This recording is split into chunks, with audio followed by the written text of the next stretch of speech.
Вечеря. Я хочу поговорить сегодня о вечере, и мы будем говорить о разных аспектах, которые связаны с этим действием, которое многие люди делают, сами не понимая для чего. Когда ты держишь этот стакан, здесь налит сок. В некоторых церквях это принципиально, чтобы в этих стаканчиках было налито вино. В некоторых церквях принципиально, чтобы это была одна общая чаша. В некоторых церквях принципиально, чтобы это было что-то виноградное. Иисус однажды на последней своей вечере с учениками, Он поднял чашу с вином. Это то, что стояло у них на столе. Если бы там был сок, Он бы поднял сок. Я не буду продолжать сейчас там домысливать, что бы там было, что бы стояло, но на столе стояло вино, и Он поднял эту чашу с вином. И Он сказал, вот это Новый Завет, который я заключаю с вами, и в этой крови этот Новый Завет. Сейчас мы вернемся к этому слайду, я хочу прочесть это место Писания. Апостол Павел говорит нам о вечере. И он говорит так: «Я от самого Господа принял и вам передал, что Господь Иисус в ночь, когда Он был предан, взял хлеб, поблагодарив за него, разломил и сказал: это мое тело, отдаваемое за вас, делайте это воспоминание обо мне». К хлебу мы придем. Также поступил и с чашей после ужина и сказал: эта чаша – Новый Завет, скрепленный моей кровью. Делайте это каждый раз, когда пьете, в память обо мне. Остановимся здесь. Когда мы говорим о вечере, и мы поднимаем этот стакан с соком, это символ. Это всего лишь символ той самой пролитой голгофской крови, которая была пролита за каждого из нас, за тебя и за меня. Благодаря этой крови был заключен Новый Завет между человеком и Богом. Благодаря этой крови сегодня ты стал Сыном Божьим, сегодня ты стала дочерью Божией, и у тебя появилась возможность соприкасаться с живым Богом. Так вот, каждый раз, когда мы поднимаем этот стаканчик, мы делаем это в память об Иисусе Христе. Что это значит? Мы вспоминаем. Мы сами себе напоминаем в своем собственном сердце, что же там произошло на Голгофском кресте и что значила эта пролитая кровь. И у нас есть 7 пунктов, что было сделано через кровь Иисуса Христа. Первый пункт. Через кровь Иисуса Христа я искуплен из рук дьявола. И там у нас есть места Писания, вы можете сами дома исследовать эти места Писания. Но это то, когда мы принимаем вечерю, когда мы смотрим на эту жидкость, когда мы смотрим и понимаем, что мы сейчас принимаем Его кровь, мы сами себе напоминаем, кем мы были и кем мы стали благодаря Голгофе. Мы были детьми дьявола. Библия говорит, мы все были рабами его. Мы все находились под его властью, и благодаря крови Иисуса Христа была заплачена цена. Вот эта вот кровь, это была та самая цена. Жизнь Иисуса Христа – это была цена за мою жизнь, чтобы вырвать меня из власти дьявола, чтобы я уже больше не был его детем, и чтобы я больше не был под его властью, под его единоначалием. Я вырван сегодня из всего, что дьявол мне когда-то предлагал, из его проклятий, из его ненависти. Я вырван из его болезней, из его вот этой судьбы, которую он для меня состряпал или создал, связанную с грехом, связанную с нуждой и со всем остальным. Второе, когда я смотрю на эту кровь Иисуса Христа, она или через нее были прощены все мои грехи, через кровь Иисуса Христа. Это была плата за меня, чтобы я оказался полностью прощенным. И мне не надо сегодня жить в чувстве вины. Да, может быть, есть какой-то грех. Знаете, сегодня люди, они говорят, если у тебя есть какой-то грех, ты не имеешь права принимать вечерю. Наоборот, прибегай к Богу, если ты борешься с каким-то грехом. Если ты сегодня выбираешь жить вне греха, и ты хочешь побеждать грех, прибегай к Его крови и говори: Господь, у меня нет собственной силы, но я нуждаюсь в том, чтобы через эту кровь, через ее силу я получал освобождение, свободу от того греха, который сегодня давит или мучает меня. Через кровь Иисуса Христа я прощен. Через кровь Иисуса я постоянно очищаюсь от всякого греха. Если вдруг ты исповедал какой-то грех, если вдруг ты открыл какой-то грех сегодня, именно эта кровь, она очищает твое сердце. И Бог смотрит на тебя не через то, что ты сделал, а через Его кровь, через призму крови Господа Иисуса Христа. И люди могут вспоминать о тебе что-то, люди могут тыкать тебя носом во что-то, но Бог, Он говорит, я не смотрю на твое прошлое так, как смотрят на него люди. Я смотрю на тебя сегодня через призму крови Иисуса Христа. Через кровь Иисуса я оправдан, сделан праведным, как будто бы никогда не согрешил. И это четвертый пункт, который вытекает из третьего. Это так важно понимать каждый день твоей жизни, которую ты начинаешь вместе с Богом. Я Божья праведность. Я человек, который оправдан Богом. Я человек, который когда-то был под осуждением, но Бог вынес через свою кровь вердикт в мою жизнь. Оправдан. Больше не имеешь никакого осуждения.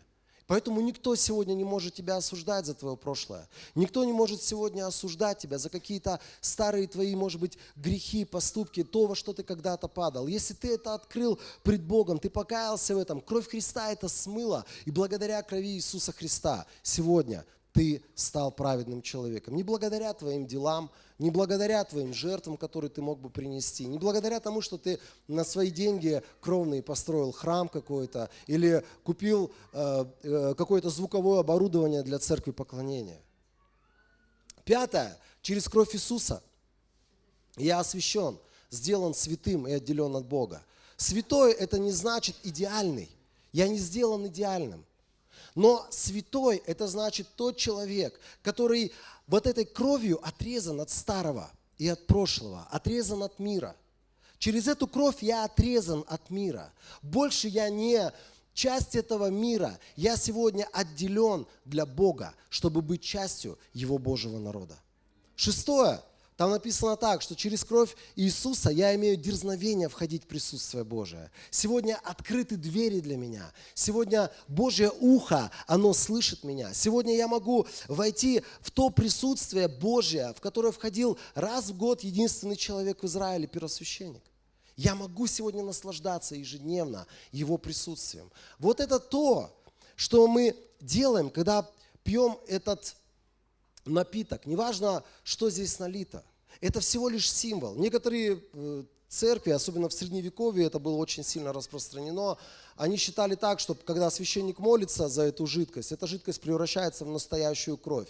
Почему-то это людям было важно, чтобы они пили какую-то настоящую кровь. Они в это верили. Но мы с вами понимаем, что это всего лишь символ. Это символ.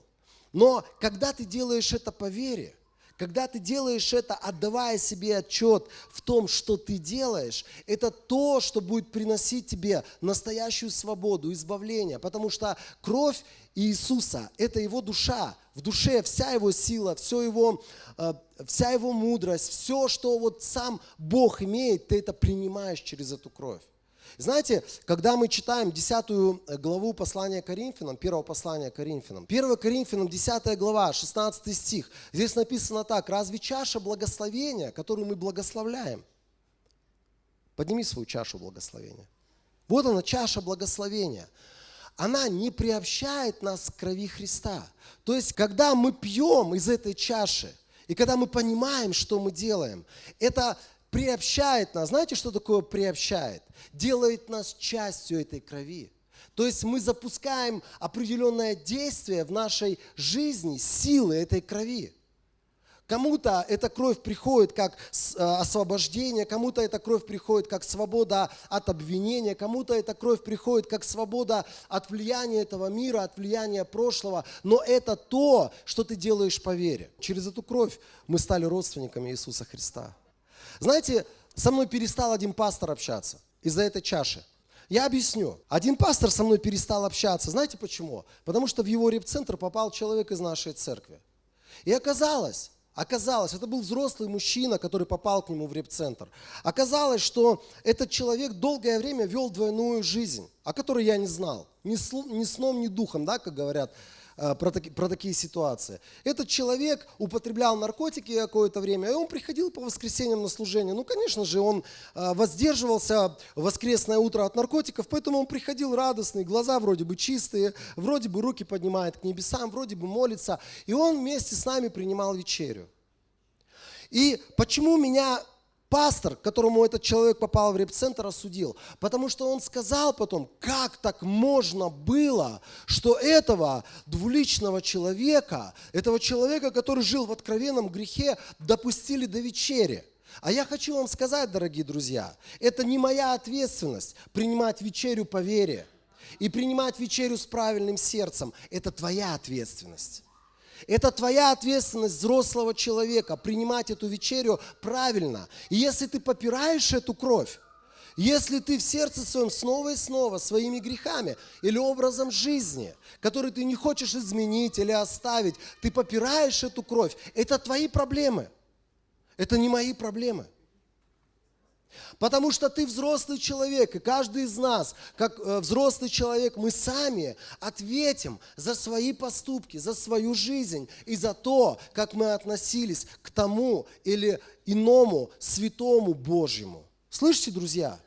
Это не моя ответственность сегодня указывать кому-то из вас. Да, я могу, например, если только отлученный человек есть в нашем собрании, сказать, тебе не стоит, дружище, принимать вечерю, потому что она тебе впрок не пойдет. Тебе надо примириться сначала с Богом. Я не знаю, есть какие-то люди сегодня, например, гости, вы из других церквей. И это не моя забота сегодня бегать и бить по рукам и говорить, ты не можешь принимать эту вечерю. Если ты понимаешь, что ты делаешь, если ты понимаешь, что за символ в этом стакане налит сегодня, что ты делаешь, когда ты пьешь эту кровь, это твоя ответственность между тобой и Богом.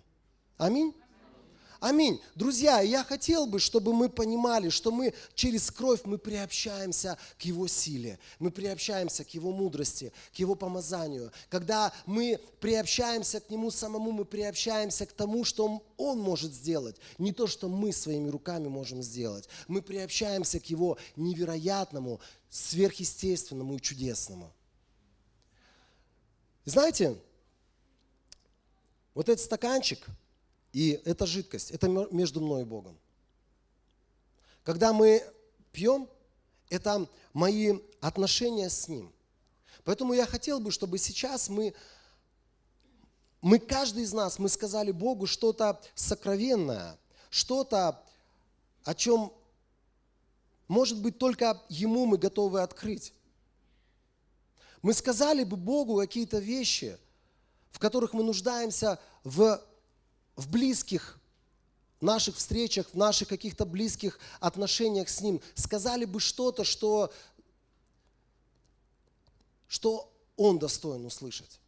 Я хотел бы, если, например, у тебя там, слава Богу, я верю, что многие здесь сидящие мудрые люди, и вы не делаете, может быть, с ожесточенным сердцем, с каким-то откровенным грехом в своей жизни эти вещи. Но если вдруг у тебя есть какой-то грех, я хочу тебя вдохновить. Принимай эту вечерю при одном условии, что сегодня ты вскроешь, откроешь. Если это какая-то гноящаяся рана в твоей жизни, ты откроешь это перед какими-то людьми, которые смогут тебе послужить, чтобы тебе это не оставлять.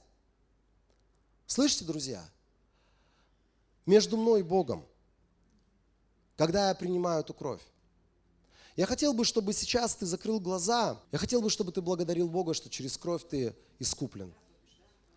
Через кровь ты победил этот мир, победил дьявола, победил грех. Через кровь твои грехи прощены. Через кровь ты постоянно очищаешься от всякого греха. Через кровь ты оправдан. Через кровь ты освящен. Ты сделан святым человеком. Через кровь Иисуса сегодня ты имеешь прямой доступ в Его присутствие. И именно эта кровь, она взывает постоянно за тебя на небесах. Сегодня, Отец, сегодня мы благодарим Тебя. Господь, у каждого есть своя собственная жизнь, которая только между человеком и Тобой. Господь, Ты знаешь нас, каждого. Ты знаешь нашу жизнь с понедельника по воскресенье, с воскресенья по понедельник. Ты знаешь, Господь, наши дни и ночи. Ты знаешь все сокровенное, спрятанное, тайное. Ты знаешь каждого, Господь, кто что переживает. У кого-то страдания, кто-то борется с грехом. У кого-то трудные времена и какие-то переживания. Кто-то не знает, что ему делать с другим человеком, рядом находящимся. Кто-то не знает, как ему поступать и куда ему идти. Сегодня, Господь, мы благодарим Тебя за эту кровь.